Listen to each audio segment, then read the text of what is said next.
We've got to talk about ToK Exhibition Prompt21, the one about the relationship between knowledge and culture. I mean, there are intellectual crimes being committed against this prompt, and it's our role to put an end to it. Welcome to ToK Today. My name's Daniel. Do people hate ToK Exhibition Prompt number 21? Do people have an inbuilt aversion to exploring the relationship between knowledge and culture? Did this prompt commit an awful act in a former life which has blighted its existence in this life? You may ask why I ask these questions, and the simple answer is that I am seeing ToK students committing heinous acts of misrepresentation, misinterpretation, flippancy, and intentional whimsy against this prompt.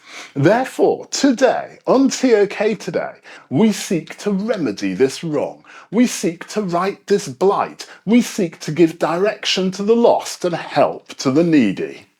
The most frequent mistake that I see students making with this prompt is that they don't explore the relationship between knowledge and culture. They just describe objects that represent either knowledge or culture, and sometimes both.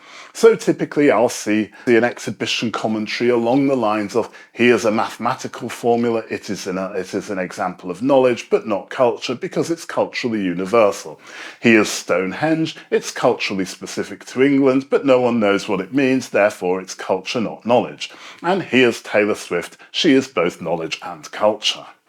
And this type of exhibition is not really exploring the relationship between knowledge and culture, it's merely describing definitions of knowledge and culture. Relationship means that you have to look at the interaction between two variables. Let's take the rather abstract concepts of knowledge and culture out of this and replace them with the more tangible, real-world material objects of Batman and Robin. So now we can ask the question, what's the relationship between Batman and Robin?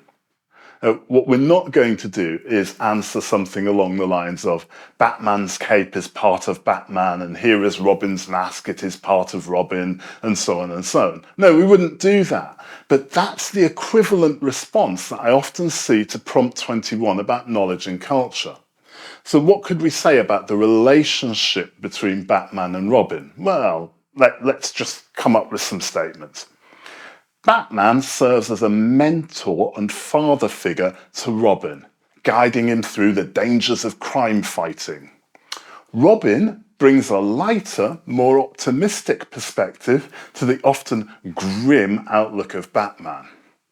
The partnership between Batman and Robin is characteristic of many duo partnerships combining experience with youthful vigour. Throughout their history, Batman has relied on Robin for his acrobatic skills and investigative assistance.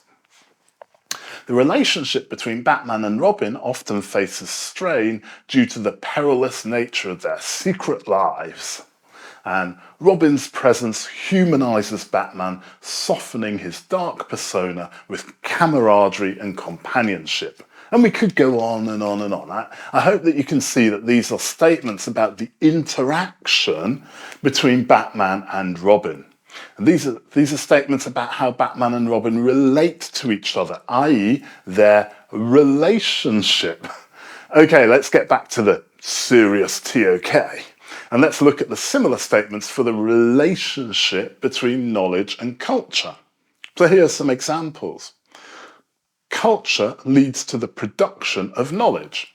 Culture is a set of agreed meanings within a specific group, and this becomes knowledge when it's shared and understood beyond the initial group.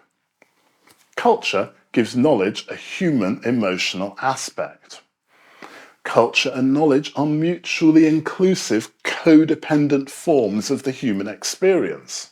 Knowledge relies upon culture for appropriate application in the real world. Knowledge can pose significant external threat to a group's culture when it contradicts or challenges that culture. Culture gives humanity purpose. Knowledge gives humanity the means to realise that purpose. And we could go on and on making these statements about the relationship between knowledge and culture. There are near infinite statements that could be made. These are just 6 to get you started. 6 statements about how culture and knowledge interact. Now, you only need three statements for your ToK exhibition. You need 1 statement or knowledge argument for each object. If you have a distinct knowledge argument for each object, then you'll probably fulfill the marking criteria requirement to justify the inclusion of the object in the exhibition. And that gets you higher marks, and that's what we're all about here on ToK today.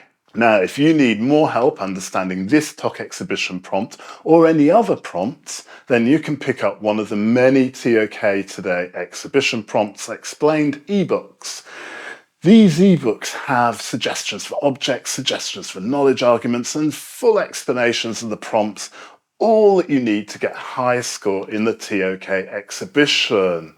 Link in the video description.